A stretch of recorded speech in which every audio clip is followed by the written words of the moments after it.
Hello everyone. आज हम Rajasthan land laws में अपना जो आगे का पार्ट है वो कंटिन्यू करेंगे। और राजस्थान लैंड रेवेन्यू एक्ट कर रहे थे 1956, जिसमें हमने कोर्ट्स एंड ऑफिसर्स और उनकी अपॉइंटमेंट्स पढ़ ली थी, किस किस तरह के ऑफिसर्स लैंड रेवेन्यू में होते हैं। अब हम उन जो ऑफिसर्स और जो अथॉरिटीज़ जो हमने पढ़ी थी उनकी पावर्स क्या क्या होंगी वो हम पढ़ेंगे। पावर सेक्शन 23 to 29 तक एक्सप्लेन्ड है। एज सच कोई इनके ड्यूटी या राइट्स या पावर्स नहीं बताई गई हैं।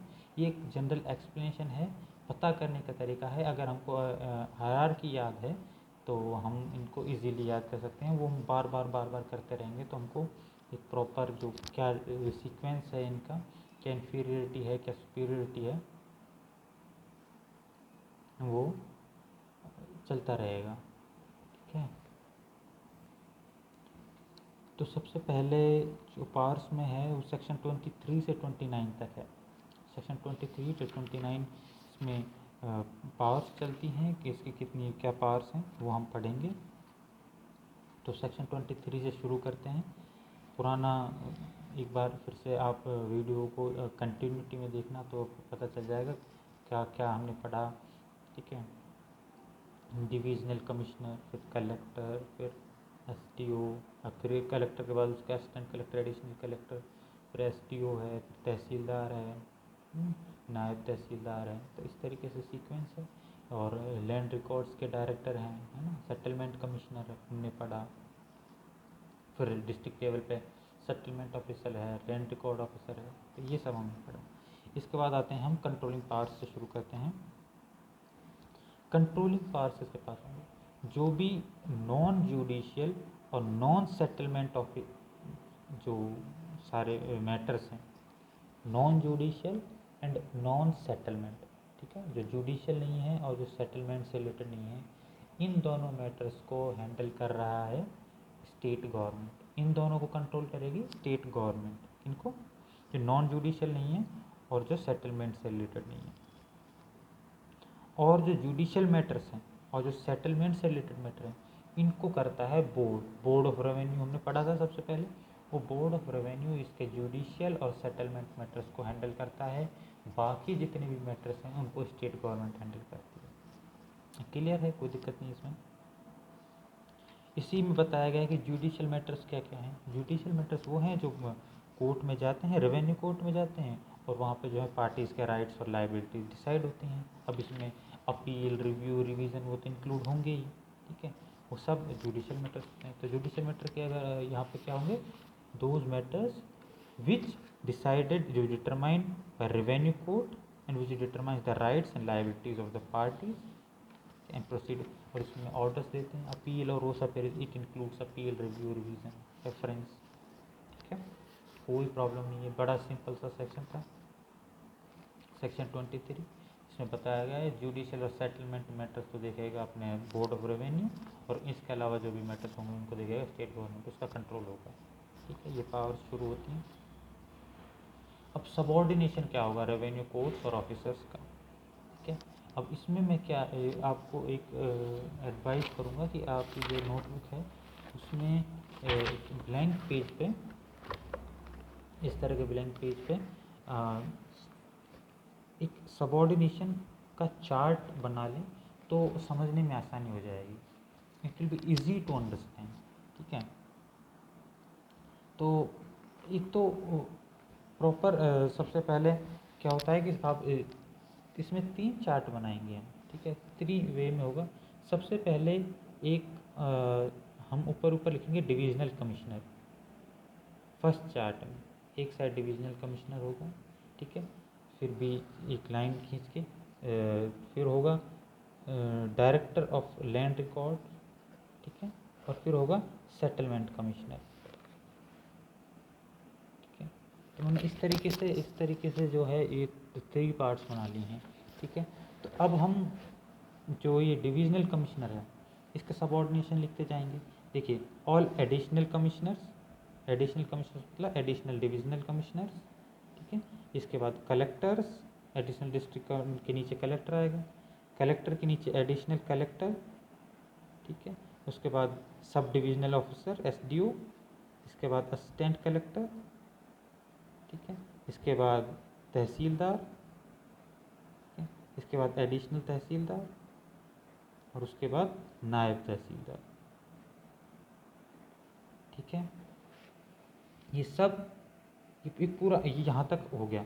अब ये क्या है, ये किसके सबऑर्डिनेट होंगे, shall be subordinate to commissioner. तो ये जो हमने ऊपर जो लिखा है उसका सबऑर्डिनेट हो गया। अब इसी सीक्वेंस में सब एक दूसरे के सबऑर्डिनेट होंगे, ठीक है। ये हो गया। इसके बाद all additional collectors, sub divisional officers, assistant collectors, additional collector हो गया है ना, sub divisional officer, assistant collector, tehsildar, additional tehsildar, naib tehsildar, ये कलेक्टर के सबऑर्डिनेट होंगे। देख लो उसी चार्ट में देख लो, ये सब कलेक्टर के सबऑर्डिनेट हो रहे हैं। वहीं पे इसी चार्ट में कलेक्टर के सबऑर्डिनेशन हो गया और इसी चार्ट में डिवीजन कमिश्नर का। ये देखिए ये सब जो ये थे, ये डिविजनल कमिश्नर के सबऑर्डिनेट थे, ठीक है। इसके बाद कलेक्टर के सबऑर्डिनेशन में ये सब कलेक्टर के सबऑर्डिनेट है यहीं पे, ठीक है। एक ही चार्ट है, ठीक है ना। फिर ऑल तहसीलदार, एडिशनल तहसीलदार, नायब तहसीलदार, ये सबऑर्डिनेट होंगे SDO के। SDO के कौन होंगे, तहसीलदार, एडिशनल तहसीलदार, नायब तहसीलदार। ये सबऑर्डिनेट हो गए किसके, SDO के सब डिवीजन में। फिर एडिशनल तहसीलदार और नायब तहसीलदार, ये सबऑर्डिनेट हो गए तहसीलदार के, कोई दिक्कत नहीं, ठीक है। अब आते हैं अपन सेटलमेंट कमिश्नर वाले चार्ट में, ठीक है। सेटल इसमें क्या है, एडिशनल सेटलमेंट कमिश्नर, ठीक है। एडिशनल सेटलमेंट कमिश्नर के बाद कलेक्टर, कलेक्टर के बाद एडिशनल कलेक्टर, ठीक है। एडिशनल कलेक्टर के बाद सेटलमेंट ऑफिसर, ठीक है। सेटलमेंट ऑफिसर के बाद तहसीलदार, तहसीलदार के बाद एडिशनल तहसीलदार और एडिशनल तहसीलदार के बाद नायब तहसीलदार। मैं आपके साथ साथ बना रहा हूँ ये, ताकि आप भी इसमें एक प्रॉपर वे में इसी तरीके में मैंने एक शॉर्ट फॉर्म में लिख रखे हैं, ठीक है, क्योंकि मुझे थोड़ा सा याद है इनकी फुल फॉर्म। आप इनको अगर याद रख सको तो आप इनको पूरे के लिख के एक उसमें बना लेंगे तो आपको बहुत अच्छे से याद रहेगा, ठीक है। तो इस तरीके से ये सेटलमेंट कमिश्नर का सबऑर्डिनेशन हो गया। ये सब सेटलमेंट कमिश्नर के सबऑर्डिनेट रहेंगे। सेटलमेंट ऑफिसर का भी सबऑर्डिनेशन इसमें दिया है, तहसीलदार, एडिशनल तहसीलदार, नायब तहसीलदार, ये सबऑर्डिनेट ऑफिसर के इसी टेबल में सेम वे में यहाँ पे आ रहे हैं, ठीक है। इसके बाद डायरेक्टर ऑफ लैंड रिकॉर्ड क्या आ गया, अब यहाँ पे additional and assistant director of land record, ठीक है। उसके बाद कलेक्टर, कलेक्टर के बाद एडिशनल कलेक्टर, एडिशनल कलेक्टर के बाद land record officer, land record officer के बाद तहसीलदार, तहसीलदार के बाद एडिशनल तहसीलदार, एडिशनल तहसीलदार के बाद नायब तहसीलदार, ये सब डायरेक्टर पूरे तीन तीन वो हो गए। देखिए टेबल्स फुल 3 टेबल्स इसमें हो गई हैं, ठीक है। तहसीलदार, एडिशनल तहसीलदार, नायब तहसीलदार, ये LRO के लैंड रिकॉर्ड ऑफिसर के सबऑर्डिनेट होंगे। वो बस प्रॉपर ये पूरा हमने पूरा का पूरा सेक्शन कर लिया एक 3 टेबल बना के, और ये याद रखना बहुत इजी है, बहुत इजी है। हालांकि इसमें सबऑर्डिनेशन का क्वेश्चन, बड़ा क्वेश्चन आना बहुत मुश्किल है ना, आना भी नहीं चाहिए, क्योंकि ये नॉनसेंस क्वेश्चन है। कोई अगर ये पूछे कि subordination of revenue court officer से बताओ, तो खैर मैं कह नहीं सकता कि भाई पेपर कौन बनाए कौन नहीं बनाए, लेकिन किस तरीके से बनाए, पर it is nonsense question in my perspective. कि बच्चों को बस इतना पता होना चाहिए, उनसे ये पूछ सकते हैं आप कि एक दे दिया जैसे कि डिविजनल कमिश्नर का सबऑर्डिनेट ऑफिसर्स बताइए सारे, तब वो बता दे, तो ये क्वेश्चन बन सकता है। तो ये सबऑर्डिनेशन याद रखना बहुत आसान है, कोई भी डिफरेंस नहीं है, ठीक है। आपको इतना याद रखना चाहिए कि सबसे बड़ा क्या है होता है, डिवीज़न होता है, तो डिवीज़न का ऑफिसर डिविजनल कमिश्नर वो हो गया। अब उसके एडिशनल असिस्टेंट तो उसके सबऑर्डिनेट होंगे ही, ठीक है, वो बड़े ऑफिसर हो गए। उसके बाद डिस्ट्रिक्ट आता है, डिस्ट्रिक्ट का सबसे बड़ा होता है कलेक्टर, ठीक है। कलेक्टर के बाद उसके एडिशनल वगैरह होते हैं, फिर आता है एक SD होता है, सब डिविजनल ऑफिसर होता है, ठीक है, वो डिविजनल कमिश्नर के मैटर्स में। उसके बाद उस तहसील आती है, तहसील में तहसीलदार होता है, तहसीलदार का एडिशनल तहसीलदार होता है, सबसे छोटा नायब तहसीलदार होता है, ठीक है। फिर लैंड रिकॉर्ड ऑफिसर में लैंड रिकॉर्ड ऑफिसर होता है, उसका additional land record additional resistant record directors होते हैं। फिर कलेक्टर आता है, कलेक्टर का एडिशनल कलेक्टर होता है, वही सीक्वेंस। ठीक है, इसमें लैंड रिकॉर्ड वाले में लैंड रिकॉर्ड ऑफिसर आता है, सेटलमेंट वाले में सेटलमेंट ऑफिसर और आता है बीच में। बस इतना डिफरेंस है, बाकी सेम टू सेम टेबल्स हैं, है ना, इतना सही है। और इसमें फिर जो लास्ट 9th पॉइंट कहता है कि चैप्टर 7 और चैप्टर 8 में land record officer, settlement officers का और अपॉइंटमेंट बताया है। ठीक है, आगे जो है अगर हमारे सिलेबस में होगा तो हम उसको पढ़ेंगे भी। वहाँ पे बताया कि वहाँ पे भी जो ऑफिसर्स अपॉइंटेड होंगे वो अगर चैप्टर 7 में अपॉइंटमेंट हो रही तो लैंड रिकॉर्ड ऑफिसर के सबऑर्डिनेट होंगे, और चैप्टर 8 में अपॉइंटमेंट है तो सेटलमेंट। वो चैप्टर 8 सेटलमेंट से डील करता है, चैप्टर 7 लैंड रिकॉर्ड से डील करता है। तो वहाँ पे जो ऑफिसर्स अपॉइंटमेंट होंगे वो लैंड रिकॉर्ड ऑफिसर और सेटलमेंट ऑफिसर के सबऑर्डिनेट होंगे। तो ये हो गया हमारा सबऑर्डिनेशन रेवेन्यू कोर्ट और ऑफिसर्स का। कोई प्रॉब्लम नहीं है, सबऑर्डिनेशन बहुत बहुत क्लीन और बहुत क्लियर, बहुत आसान है। आप एक टेबल बना लेंगे तो ये और भी आपके लिए एकदम चुटकियों का खेल हो जाएगा, इसमें कोई प्रॉब्लम नहीं आएगी। ठीक है, तो यहाँ तक हमने जो पढ़ा वो था, सबसे पहले तो कंट्रोलिंग पावर जुडिशियल और सेटलमेंट की तो अपने बोर्ड के पास है, बाकी अपने राजस्थान गवर्नमेंट के पास है, स्टेट गवर्नमेंट के पास है। सेक्शन 24 में हमने सबऑर्डिनेशन पढ़ा है। अब हम पढ़ते हैं powers and duties of courts and officers. इनकी पावर्स एंड ड्यूटीज़ क्या क्या हैं। ये भी मतलब ऐसा कोई पावर्स नहीं बता रहे, बस ये बताए जा रहे हैं कि कौन सा ऑफिसर्स की क्या पावर्स हैं। अब यहाँ पे देखो, कमिश्नर, कलेक्टर, एसडीओ, तहसीलदार, उनके डिवीजन या डिस्ट्रिक्ट या सब डिवीज़न में exercise all powers and discharge जो इस एक्ट में, या राजस्थान टेनेंसी एक्ट जो हमारे सिलेबस में दूसरा एक्ट है उसमें, या किसी और लॉ में जो पावर्स दी गई हैं वो सारी पावर डिस्चार्ज, वो सारे पावर्स को जो एक्सरसाइज कर सकते हैं, और उसमें जो ड्यूटीज़ दी हैं उनको डिस्चार्ज करेंगे। कुछ नहीं दिया, वही दिया कि कमिश्नर, कलेक्टर, तहसीलदार अपने अपने जो उनका जुरिडिक्शनल एरिया है उसमें जो एक्ट्स में जो उनको पावर्स और ड्यूटीज़ दी गई हैं उनको एक्सरसाइज करेंगे। बहुत सिंपल बात है। दूसरी चीज़ कहता है सेटलमेंट कमिश्नर, सेटलमेंट कमिश्नर की बात है, सेटलमेंट कमिश्नर पूरे स्टेट में जो इस एक्ट में या किसी और लॉ में जो उसको पावर्स एंड ड्यूटीज़ कन्फर की गई है उनको एक्सरसाइज करेगा। ठीक है, सेटलमेंट कमिश्नर पूरे स्टेट में कर सकता है। डायरेक्टर ऑफ लैंड रिकॉर्ड, देखो डिविजनल कमिश्नर है ना, वो अपने डिवीज़न में कर सकता है। सेटलमेंट कमिश्नर पूरे स्टेट में कर सकता है। Land record, director of land record, इसका पूरे स्टेट का मैटर होता है, तो ये पूरा सर्वे सेटलमेंट कमिश्नर क्या सेटलमेंट करता है। सेटलमेंट का मतलब क्या होता है, मतलब एक प्रबंधन, हिंदी में कहते हैं मैनेजमेंट। ठीक है, सेटलमेंट का मतलब होता है लैंड मैनेजमेंट। ठीक है, लैंड मैनेजमेंट का जो काम है वो पूरे स्टेट का कर सकता है सेटलमेंट कमीशन, क्योंकि उसके जुरिडिक्शन में पूरा स्टेट आता है। डायरेक्टर ऑफ लैंड रिकॉर्ड भी जो है पूरा जो प्रिपरेशन सर्वे, वो क्या करता है, सर्वे करता है, प्रिपरेशन करता है पूरे रिकॉर्ड्स, जो भी लैंड के रिकॉर्ड्स होते हैं, तो उसका भी पूरे स्टेट का जुरिडिक्शन होता है। तो डायरेक्टर ऑफ लैंड रिकॉर्ड भी जो है पूरी पावर्स और ड्यूटीज़ जो इस एक्ट में है या किसी और लॉज में है वो एक्सरसाइज कर सकता है थ्रू आउट द स्टेट।